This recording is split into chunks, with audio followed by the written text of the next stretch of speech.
नमस्कार। आज हम रिट लेवल 2 जिसमें सामाजिक विज्ञान और विज्ञान और गणित विषय उन दोनों सब्जेक्ट्स की बुक लिस्ट क्या होनी चाहिए, कहाँ से पढ़ना चाहिए और ऑथेंटिक बुक्स क्या है, उनके बारे में चर्चा करेंगे। और मुझे पूरा यकीन है कि आप भी अगर पूरे यकीन के साथ इस बुक लिस्ट को फॉलो करोगे तो सफलता आपके चरणों में होगी। तो मेरी शुभकामनाओं के साथ आज हम जो अपना रिट लेवल 2 है उसकी बुक लिस्ट के बारे में बात करते हैं। तो देखो सुनिए, और पुनः बता रहा हूं, ये सेकंड लेवल की है।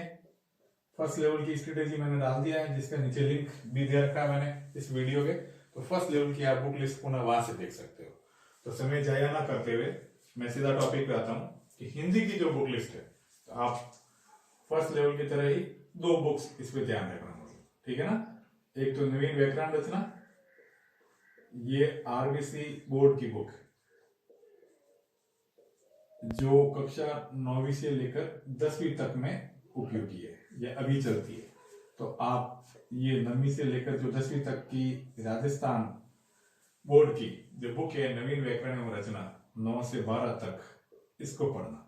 तो आपका ग्रामर वाला पोर्शन डिट्टो 90% यहीं से उठकर आता है। तो एक तो ये बुक, दूसरी कि सर हमें अगर कोई एक अच्छी सी गाइड बता दो जिनसे कि हम इसी का विषय का टॉपिक पूरा हो जाए, या ये जो 30 सवाल है उसकी पहली सुलझ जाए, तो बिल्कुल एक ही वन एंड ओनली गाइड जो मिश्रा पब्लिकेशन मनोज कुमार मिश्रा सर की है, तो ये गाइड दिया। तो एक तरह से जब ये दो बुक आपके पास होगी तो ज्यादा मैटर भी इकट्ठा नहीं होगा और आप आसानी से कम समय में अच्छे से पढ़ पाओगे। तीसरी, अगर आप पढ़ना चाहते हो रिट लेवल सेकंड और की सर हमें थोड़ा जो एग्जाम्पल की थोड़ी ज्यादा चाहिए क्वांटिटी, उसके लिए आप राघव प्रकाश पढ़ सकते हैं। कुछ लोग कुछ भी कहते होंगे पर फिर भी अच्छी बुक।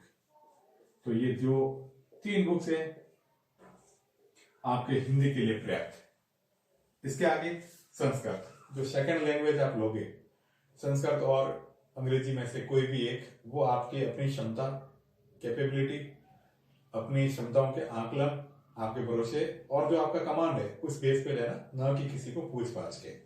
तो देखो संस्कृत के लिए फिर से मैं एक ही बुक बताऊंगा, ठीक है ना, मिश्रा पब्लिकेशन, अच्छी गाइड है, आप पढ़ना, यकीन कर आपका सिलेक्शन श्योर भी होगा। तो मिश्रा पब्लिकेशन कहीं भी मिल जाएगी आपके आसपास, जहां भी अच्छी बुक स्टोर होगा वहां पर मिश्रा पब्लिकेशन। दूसरी कुछ पढ़ना चाहो तो 6वीं से लेकर 10वीं तक जो आरबीसी बोर्ड या अभी वर्तमान में जो अपना एनसीईआरटी की बुक्स चलती है, इनकी व्याकरण पढ़ लेना। जो बुक्स के पीछे व्याकरण के टॉपिक्स और उनके जो सॉल्यूशंस और उनके जो क्वेश्चंस दिए हुए वो पढ़ लेना। अगर आपने ये 2 चीजें पढ़ ली तो आपके संस्कृत में से भी जो 30 क्वेश्चन आएंगे उसे 25 से 30 सवालों के बीच में आपकी कैटेगरी क्लियर हो जाएगी। तो 2 के लिए बस इतना सा। अगर आप कोई सेकंड लैंग्वेज इंग्लिश के रूप में लेते हो तो उनके लिए पहली शर्त तो वही है कि भाई आपका शब्द कोर्स अच्छा हो, उन्हीं को इंग्लिश सेकंड लैंग्वेज के रूप में लेना चाहिए, जिनकी ग्रामर अच्छी हो और जिनका शब्द कोर्स अच्छा। दूसरी चीज, इसकी जो गाइड के रूप में या बुक जो सहायक बुक के रूप में, तो वो लिवशेन आती है जनरल इंग्लिश। तो लिवशेन जनरल इंग्लिश के नाम से जो गाइड समझ लो, बुक समझ लो, वो आती है। तो आप इसको रेफर करना, आपकी वन स्टॉप सॉल्यूशन हो जाएगा। कि सर नहीं, हम तो और थोड़ा सा स्पेशल कुछ अच्छा, तो बिल्कुल अगर आपके पास समय हो तो वो की वो चीज जो 6वीं से लेकर 10वीं तक की इंग्लिश की बुक्स है और इसके पीछे जो ग्रामर दिया हुआ पोर्शन, तो वो एक बार आप अपने दिमाग से, अपने मनोयोग से उसको अच्छे से ईमानदारी से सॉल्व करके जाना, टच करके जाना, पढ़ के जाना, तो आपकी इंग्लिश का जो पोर्शन है वो भी क्लियर हो जाएगा। तो छोटी सी एक बुक लिस्ट बन रही है अपने सामने बड़े सपने को पूरा करने के लिए। अब मनोविज्ञान, तो मनोविज्ञान भी फर्स्ट लेवल की तरह इसमें 3 ऑप्शन देता हूं आपको, इनमें से कोई भी आपको एक लानी, ये ध्यान रखना भाई। 3 बुक्स बता रहा हूं, इनमें से बुक्स यानी गाइड, तो वो उनमें से कोई भी एक तो पीडी पाठक सर की आती है, बड़ी वाली नहीं, फिर कह रहा हूं छोटी वाली। तो बड़ी वाली मत लेके आना, एक नई आई अभी इन्हीं सर की, writ level first and second के लिए, दोनों के लिए, तो 1 एंड 2 के लिए या तो ये देख लेना, या धीर सिंह सर की आई है, धीर सिंह दवाई सर की आई हुई है, मतलब बाजार में मिलती है। तो धीर सिंह सर की भी अवनी पब्लिकेशन के नाम से आई, तो ये भी आपको writ level first and second, और इनकी दोनों बुक्स है। कहने का मतलब ऑब्जेक्टिव भी अलग से निकाली इन्होंने, जिसको आप प्रैक्टिस से ऐड कर सकते हो या प्रैक्टिस कर सकते हो, और एक अपने मटेरियल की भी इन्होंने निकाली है। तो आप दोनों भी खरीद सकते हो, एक भी खरीद सकते हो, ना खरीद के किसी और को भी खरीद सकते हो। और एक जो वंदना जादौन की, जो प्रभात पब्लिकेशन के नाम से आती है शायद, तो डॉक्टर वंदना जादौन मैडम है, उनकी भी अच्छी बुक है। अब इन तीनों में से तीनों को रिटर्न ना करना, इन तीनों में से कोई भी एक गाइड आपको लानी है और उसी को तीनों का कंपल्टिव मान के पढ़ना है। कोई भी लाओ जिसमें आपका फेल हो, इन तीनों में से कोई भी एक गाइड आपको खरीदनी है अपने रिट लेवल सेकंड के लिए। तो ये आपका पोर्शन क्लियर हो जाएगा। ठीक है, तो अब थोड़ी सी जो बुक लिस्ट बढ़ेगी वो इधर की ओर बढ़ेगी, क्योंकि ये थोड़ा मेजर पोर्शन है। और ये वाला पोर्शन वैसे जैसे 30 और 30 90 नंबर क्लियर करेंगी, ये अकेला इधर वाला पोर्शन सामाजिक वालों के लिए 60 नंबर और विज्ञान वालों के लिए भी 60 नंबर क्लियर करेगा। उससे पहले हमें बीच में जैसे जो शिक्षा शास्त्र के जो क्वेश्चन आएंगे शिक्षण विधियों के सभी विषय में, उनके लिए एक ही बुक है, ढंग की बुक है, वही पढ़ लेना आप। अगर वो भी पूरी नहीं हो पाए तो मैं पढ़ूंगा आपको। तो एस मंगल सर की कि सर बहुत है, दूसरी किसी ने और बताइए। अब ऐसे तो भाई जिससे जितने पूछोगे, जितने देव है उतने आपके आंसर होंगे, उतने आपके उपाय होंगे। तो आप तो एक ही सर जो बुक है एस मंगल सर की चौहान पब्लिकेशन की आती है, तो वो लियो और बढ़िया अच्छे से सलीके से उसको अध्ययन कर लो। इसके अलावा अब जैसे ये जो अब हम जो रिट सेकेंड लेवल सामाजिक के लिए क्या क्या पढ़ना चाहिए, तो उसके बारे में बात करेंगे। तो देखो, एक चीज़ तो ये ध्यान रखना कि सामाजिक जब भी आप पढ़ो या ये जो भी पेपर आप तैयारी करने बैठो, तब कक्षा 6 से लेकर 10 तक इनकी एसएस की किताब, कहने का मतलब सोशल साइंस या सोशल स्टडी, सामाजिक विज्ञान की किताब आपके पास अनिवार्य रूप से होनी चाहिए। अब वो भली एनसीईआरटी की हो या भली आरबीएसई बोर्ड की हो, कोई भी हो, पर होनी जरूर चाहिए, ताकि आपका बेसिक और बहुत सारे टॉपिक इनसे क्लियर हो जाएंगे। तो एक तो ये, और एक देखो ध्यान रखना, जो यहीं पे मैं बता देता हूं, 11th और 12th की, 11th और 12th की 4 किताबें आपके पास होनी चाहिए। एक तो पॉलिटी की, एक साइकोलॉजी की, एक जियोग्राफी की और एक हिस्ट्री की। तो ये जो 4 किताबें हैं, कहने का मतलब कि राजनीति विज्ञान, भूगोल, इतिहास और मनोविज्ञान। मनोविज्ञान की बुक आपके यहाँ पर भी काम आएगी, पूर्ण रूप से ऑथेंटिक बुक है, तो यहाँ पर भी काम आ जाएगी। और साथ ही साथ जो ये पॉलिटिकल, हिस्ट्री एंड जियोग्राफी है, ये आपके इन तीनों सेक्शन में, भूगोल वाले में, पॉलिटिकल वाले में और इतिहास वाले में आपका मैटर प्रदान करेगी आपको, और बहुत अच्छा सा एक ऑथेंटिक मैटर आपके पास क्लियर हो जाएगा और बेसिक भी क्लियर हो जाएगा। इसके अलावा कि सर हमें भूगोल में और क्या पढ़ना है, जैसे कि तो इसके लिए देखो मैं बुक बताता हूँ। एक महेश वर्णवाल सर की बुक आती है, महेश वर्णवाल। तो ये महेश वर्णवाल सर की जो बुक है, वो वर्ल्ड और इंडिया के लिए, वर्ल्ड और इंडिया के लिए आपको जो जो टॉपिक है रिट में, वही टॉपिक सिलेबस से उठाकर पढ़ना है। तो वर्ल्ड और इंडिया के लिए महेश वर्णवाल सर की बुक, और राजस्थान के लिए हरिमोहन सक्सेना, हरिमोहन सक्सेना वैसे अधिकतर आपके पास होगी, नहीं हो तो कोई नहीं, थोड़ी बड़ी सी किताब आती है। जो जो टॉपिक आपके अंदर है, मतलब रिट के सिलेबस में, ये अपन राजस्थान जियोग्राफी के लिए मोर देन पर्याप्त है। मोर देन कि सर ये तो बड़ी है यार, ये हम नहीं पढ़ पाएंगे, इतनी कोई भी समय बचा है क्या, तो कोई बात नहीं, उसके लिए भी मैं अलग से कोई उपाय बताऊंगा। राजनीति विज्ञान के लिए ये ध्यान रखना, इसके लिए 2 चीज़ें बता देता हूँ। एक तो वही 11th-12th की बुक है, वो मोर देन सफिशियंट है। तो 11th और 12th की पॉलिटिकल की बुक। अब आप इस चक्कर में मत उलझो कि सर पुरानी ले कि नई ले, एनसीईआरटी वाली ले, आरबीएसई वाली ले। तो ये आरबीसी, एनसीईआरटी जो आपको मिले वो बुक्स ले लो, ठीक है ना, और उनको अच्छे से पढ़ लो। साथ ही साथ इस पे मैं पॉलिटिकल पे मेरे वीडियोज डालूंगा, तो आप उन वीडियोज को अच्छे से देख सकते हो। तो ये 2 चीज़ आपको पॉलिटिकल के लिए पर्याप्त है। अब ये टीएमएच वगैरह पढ़ना, और ये लक्ष्मीकांत वगैरह पढ़ना, रिट लेवल पे मेरे हिसाब से फालतू समय जाया करना होगा। फिर आपका स्वविवेक और मनोविज्ञान है कि कौन सी बुक आप पढ़ना चाहते हो। मैं जस्ट एक मेरा ओपिनियन बता रहा हूँ, बाकी आप किसी भी बुक को फॉलो करने के लिए स्वतंत्र हो। इतिहास के लिए वही ध्यान रखना, 11th और 12th की जो इधर शुरू में लिख ली मैंने वो पर्याप्त है। इसके अलावा जो कुछ टॉपिक आपको नहीं मिलते हैं वो आर्य पब्लिकेशन से, आर्य प्रकाशन की बुक सॉल्व करना अनिवार्य है, या मतलब इससे ये जो टॉपिक है आपको इससे पढ़ना, बहुत अच्छी बुक है। फर्स्ट ईयर तक के लिए लोग इसी एक बुक से सिलेक्ट हो जाते हैं, हिस्ट्री वाले, तो ये पढ़ लेना आप। राजस्थान के जो आर्ट एंड कल्चर और इतिहास के लिए आपको राजस्थान अध्ययन की बुक्स आती है, अभी भी आ रही है, नई अपडेट भी हुई है। तो ये राजस्थान अध्ययन की बुक जो 9वीं से लेकर 12वीं तक आरबीसी बोर्ड में चलती है, ये बुक आपको अध्ययन करनी है। 4 बुक आती है छोटी छोटी सी, 50-60 पेज की आती है। तो इसमें आपका आर्ट एंड कल्चर, आपकी लोक कला संस्कृति और ये जो राजस्थान का जो हिस्ट्री वाला पोर्शन है, थोड़ा बहुत ज्योग्राफी वाला पोर्शन है, वो सारा क्लियर हो जाएगा और एक ऑथेंटिक वे में क्लियर हो जाएगा। इस कला एवं संस्कृति के आपको कुछ नहीं पढ़ना है, इसके मैं वीडियो बनाऊंगा, तो इसमें आप मेरी मदद ले सकते हो। वैसे तो समय मिला तो मैं सबका ही कराऊंगा भाई, पर फिर भी कुछ टॉपिक्स या कुछ सब्जेक्ट्स ऐसे हैं जिनका मैं कह सकता हूँ कि हाँ ये मेरे हिसाब से आप बेहतर रहोगे और मैं इनको पढ़ा लूँगा।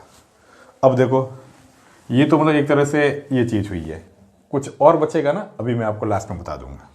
विज्ञान और गणित के लिए, तो विज्ञान के लिए कुछ चीज़ें हैं जो एक सामान्य रूप से आपको पढ़ना है, तो वो चीज़ ये है, एक तो लिवसेंट की सामान्य ज्ञान पढ़नी है, सामान्य ज्ञान के साथ सामान्य विज्ञान, सामान्य विज्ञान, तो ये ध्यान रखना, लिवसेंट जनरल साइंस, सामान्य विज्ञान, इससे आपका बेसिक सारा क्लियर हो जाएगा। साथ ही साथ वही वाली बात, 11 मतलब 6ठी से लेकर 10वीं तक विज्ञान की किताब पढ़नी, और 11वीं और 12वीं की, 11th एंड 12th की आपको फिजिक्स, केमिस्ट्री और बायो की बुक्स पढ़नी है। अगर आप ये 2 चीज़ ही कर लेते हो ना, गारंटी के साथ आपके विज्ञान के सारे क्वेश्चन सॉल्व हो जाएंगे, ठीक है ना। कहने का मतलब 6ठी से लेकर 10वीं तक की विज्ञान की किताब, 11वीं 12वीं की जो अपने फिजिक्स, केमिस्ट्री और बायो पीसीबी की बुक्स है, ये एक बार आप अच्छे से बढ़िया पढ़ लो। पीछे जो ऑब्जेक्टिव दिए हुए हैं आरबीसी बोर्ड या एनसीईआरटी बोर्ड के अनुसार, उनको सॉल्व कर लो, आपका मोर देन सफिशिएंट मैटर हो जाएगा। साथ में लिवसेंट सामान्य विज्ञान नाम से जो किताब आती है उसको पढ़ लो। फिर भी कि सर नहीं थोड़ी सी कोई एक आधी और कोई हो, तो हम जैसे ये तो हमने पढ़ रखी है, एक परीक्षा वाणी पब्लिकेशन की भी अच्छी किताबें आती है, तो परीक्षा वाणी की किताबें भी आप देख सकते हो, है ना। ये जैसे मैं ये नहीं कह रहा हूँ कि लाना ही लाना, आप जाके देखना बुक शॉप पे, और आपको लगता है कि यस सर हमें ये लेनी चाहिए और हमारा मैटर अच्छा है और हमें पसंद आया है, तो बिल्कुल आप ले लेना। पसंद नहीं आए तो कोई खरीदने की ज़रूरत नहीं है। वैसे ही आप बीएससी वगैरह किए हुए हो तो आपके लिए इतना कोई ज़्यादा प्रयास करने की ज़रूरत नहीं है। ये तो हो गई अपने विज्ञान के लिए। अब गणित के लिए तो एक ही बुक आती है भाई, ठीक है ना। दूसरा और सॉल्यूशन आपको और बता देंगे, तो अंकगणित नाम से किताब आती है, जो first grade first level in सब के लिए काम की है। तो इसके लिए 2 है, एक तो RS अग्रवाल सर और एक RN Mathuria sir, Ramniwas Mathuria sir, और एक RN मथुरिया सर। तो जो आपको अच्छी लगे उनमें से कोई भी एक गाइड लेनी, ये भी ध्यान रखना। और साथ में 6ठी से लेकर 10वीं तक, न कि 12वीं तक, जो आरबीसी बोर्ड की बुक है गणित की, उनके अंक गणित का जो पोर्शन उनमें थोड़ा बहुत दिया हुआ है, जैसे क्षेत्रमिति वगैरह, वो इनमें से देखना आपको। तो ये भी आपका गणित वाला पोर्शन भी क्लियर। और शिक्षण शास्त्र तो मैंने पहले ही बता दिया, मंगल सर की जो बुक है उससे क्लियर हो जाएगा। अब लास्ट एक समरी कि सर ये चीज़ सब इतनी नहीं पढ़े, फिर भी हम सिलेक्ट होना चाहते हैं और ये मैटर बहुत ज़्यादा हो जाएगा, समय कम है, तो उनके लिए मैं बता देता हूँ कुछ चीज़ें, जिनको 4 चीज़ें या जो ये मैं बता रहा हूँ। एक तो उनके पास गाइड होनी चाहिए। अब गाइड में आपकी स्वेच्छा है, ठीक है ना।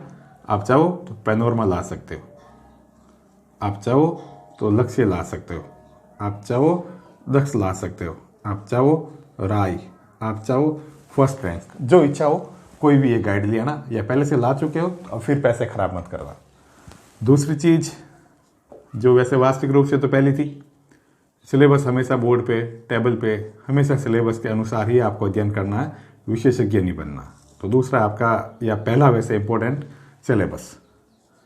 तीसरा, ओल्ड पेपर्स, जो भी आपके पेपर्स हुए हैं 2012 से लेकर अब तक रीड के, इनकी कोई भी प्रकाशन की बुक आती हो या जो भी आप गाइड लाओगे उसके वैसे पहले पेज पे दी हुई होती है, फिर भी नहीं मिलता है तो अपन नेट से डाउनलोड कर दो, या फिर बुक बाजार से कोई भी बुक शॉप से जो किसी भी पब्लिकेशन की आती हो प्रीवियस ईयर्स के सॉल्व किए हुए क्वेश्चन, तो वो ले आया करो। उससे फ़ायदा ये रहेगा कि कोई भी टॉपिक आप पढ़ोगे ना तो पहले क्वेश्चन देख लिया करो उस टॉपिक के, ताकि आप ये डिसाइड कर सको कि मुझे इस टॉपिक से कौन से मैटर वाले को ज़्यादा ध्यान से पढ़ना है और कौन से मैटर को छोड़ सकते हैं। तो ये जो कला है आपको प्रीवियस ईयर्स के क्वेश्चन पेपर्स देखने से आती है। और चौथी, इन सब के बाद जो इतना पढ़ लिया सर, मान लो कई लोग ऐसे भी है भाई जिनको सपने जी जान लगाकर पूरी करनी है किसी भी हालत पर, तो उनके लिए ये पढ़ो। और नहीं, जब ये भी पढ़ लेते हो सारा तो फिर लास्ट में मॉडल पेपर सॉल्व करो, वरना आपको पता ही नहीं रहेगा भाई कि आपका कितने पानी में हो और आप कितने अच्छे से हो। तो अगर आप ये चीज़ भी अगर लास्ट में पूरी कर लेते हो तो भी आपके लिए मतलब एक तरह से सिलेक्शन के द्वार पे आप खड़े हो। और इन सब के अलावा खुद पे यकीन रखो, माँ बाप के जो आशीर्वाद है, माँ बाप की जो खरी कमाई है, इस पर यकीन रखो, यकीनन आपका सिलेक्शन हो जाएगा। और वही वाली बात, अगर जैसे सामाजिक का भी कोई इश्यू या कोई टॉपिक छूटता है आपका, तो आप पैनोरमा या अलग चीज़ से कवर कर सकते हो। अगर ये पूरी गाइड्स वगैरह नहीं पढ़ते हो तब भी, कोई हिंदी वाला, मनोविज्ञान वाला, विज्ञान वाला, गणित वाला, तब भी आप इनमें से ये गाइड से अच्छी है, इनमें से आपका सारा मैटर। गाइड का फ़ायदा सिर्फ इतना सा रहता है कि इसमें आपका सारा कोर्स एकदम समेटा हुआ रहता है, तो आपको ज़्यादा भटकने की ज़रूरत नहीं रहती है। और कोई भी चीज़ें बार बार नहीं खरीदने की बजाय एक ही चीज़ को आप 5-10 बार पढ़ो, अच्छे से पढ़ो, और सर्दियों के मौसम में जी जान लगा कर पढ़ो। और अगर कि सर हमारे क्या कहते हैं कि रिट में राजस्थान जीके अगर ऐड हो गया तो क्या करेंगे, तो उसके लिए मैंने पहले ही बता दिया है, 9वीं से लेकर 12वीं तक जो राजस्थान अध्ययन नाम से बुक आती है वो आपको स्टडी करनी है। तो आपका एक तरह से जो नया वाला पोर्शन वाला जो आप कह रहे हो, वो आराम से बिना कोई ऐसे अतिरिक्त प्रयास किए हुए सफल हो जाएगा, या आपका कोर्स कवर हो जाएगा। तो अब पुनः मैदान मैंने बता दिया है, रेस आपके सामने है। आपके सपनों को पूरा करने के लिए मेरी ओर से बहुत बहुत शुभकामनाएं, और जी जान लगाकर अपने को सपने पूरे करने में लग जाओ। नेक्स्ट जो भी वीडियो होंगे अब स्ट्रेटेजी पर न होकर हमारे टॉपिक वाइज होंगे। तो थैंक यू, अगले समय के लिए इंतज़ार कीजिए। धन्यवाद।